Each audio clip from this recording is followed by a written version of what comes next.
Banyak pertanyaan nih, dok, ini sebelumnya didiagnosa kandunganku lemah nih, apakah di kehamilan berikutnya kandunganku bakal lemah lagi nggak ya? Yuk kita bahas bersama saya Dr. Oli, spesialis obgyn.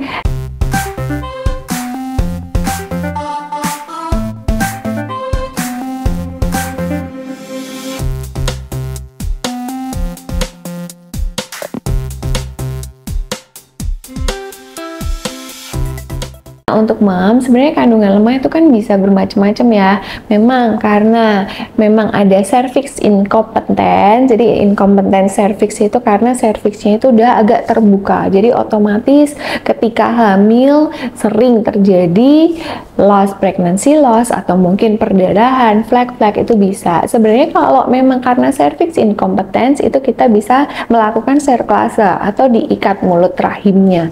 Nah, apabila riwayat yang pertama ini cervix incompetence, memang biasanya kehamilan berikutnya itu bisa cervix incompetence lagi.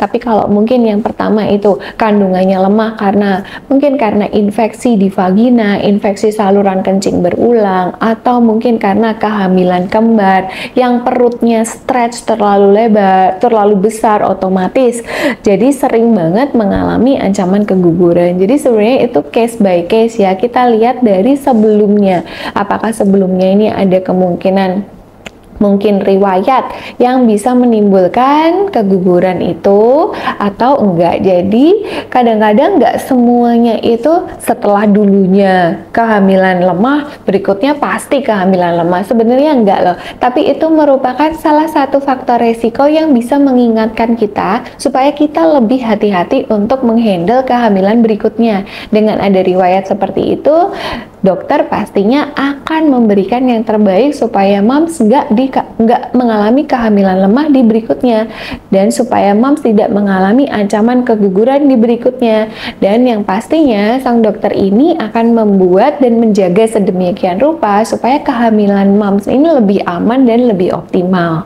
Jadi nggak usah takut, tapi harus selalu ngomong sama dokternya. Kalau nggak mungkin bisa tahu, karena kan nggak semua dokter kayak nanyain gimana nih kehamilan yang dulu, gimana nih, bagus nggak, ada riwayat apa. Kadang-kadang nggak semua dokter nanyain seperti itu. Jadi kalau emang nggak ditanya, nggak apa-apa kok.